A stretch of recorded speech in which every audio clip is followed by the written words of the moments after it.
Hello, guys. I am Shane Davis, 20-year comic book veteran. I'm here with Yanzi Lynn, and today is the day we are talking about the demise of the Rotten Tomatoes.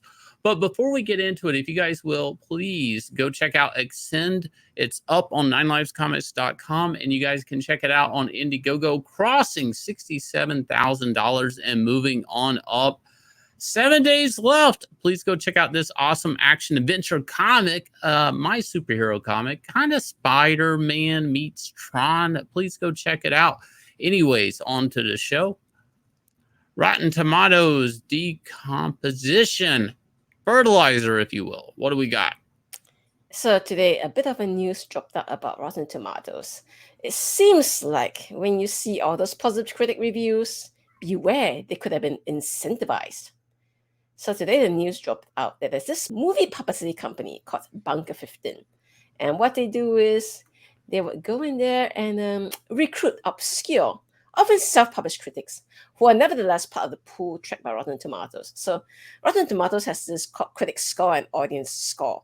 Now, critic score is they curate this group of people they consider to be critics, and then they use their score to come up with what they consider the critic score, i.e. the superior score by other people who are knowledgeable about films and so on and so forth. Right, like an average, a number based off all the critics. Yeah, and then apparently Bunker pays these critics $50 or more for each review. Of course, they don't disclose this payment because guess what? Rotten Tomatoes says it prohibits reviewing based on a financial incentive. So, like, womp womp, somebody just got caught. Yep, somebody got caught. This is, if you guys have ever went to a movie and you're like, why does this movie suck? But everybody told me it would be good. Not everybody in real life, like everybody online, right? Well, it's because of this. So how the studios who buy these reviews, because obviously the studios are going to Bunker 15, who then goes out and buys these critics, they justify it by saying, oh, it will benefit from more input from different critics, i.e. when you have a diverse pool of views, maybe somehow it will skew in your favor. I don't know how that works sometimes, honestly. But see, the reason why this even happens is because studio filmmakers, they don't think very highly of you. This is what filmmaker Paul Schrader has to say. The studios didn't invent Rotten Tomatoes, and most of them don't like it. Tell me about it. Who likes a critic? But the system is broken. Audiences are dumber. Normal people don't go through reviews like they used to. Rotten Tomatoes is something the studios can gain, so they do. Now, in the past, if you want to read a movie review, it will be probably a movie review in your local papers, and that's about it. And now, because every Tom, Dick, and Harry can have a blog and they can have their opinions, there's such a thing known as too many cooks. So too many critics, too many reviews. Nobody's going to read every single review out there. So what happens? That's why people suddenly ignore critics' review. But in a sense, it kind of works in Rotten Tomatoes' favor because guess what? Nobody's going to read every individual review. They just assume that the aggregated score is an accurate score. Like, oh, everyone feels that way about this movie. Well, I guess it must really work that way.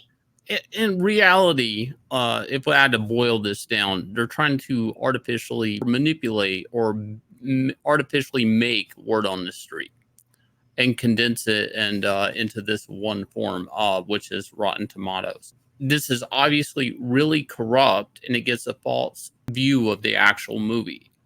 So I've worked for Hollywood. I've worked in comics, but I've worked for Hollywood for like about 3.5 years with Legendary.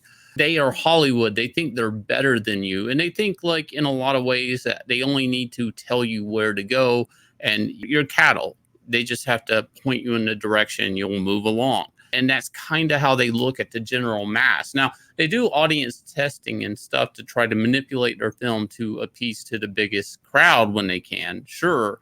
But when it comes to marketing, I mean, if Hollywood really cared about making good films, there would be more good films. It's just as simple as that.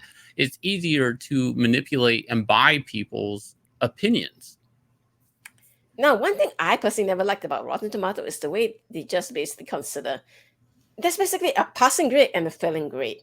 So how they come up with the score is based on the number of positive reviews. So as they say over here, in the old days, if an independent film got all 3 stars review, that was like the kiss of death.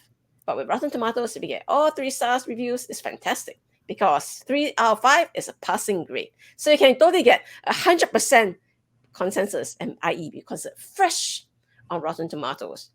but people are just like, it's like, meh, it's okay. It's like, meh. See, when you try and aggregate scores from people from all walks of life, you're going to end up with differences in the view of how they look at certain movies and stuff, which is why nowadays we actually consider the audience score more important in Rotten Tomatoes. But we have actually seen Rotten Tomatoes go hiding what they consider review bombs. So I'm curious, what's the point of Rotten Tomatoes anymore, even at this stage?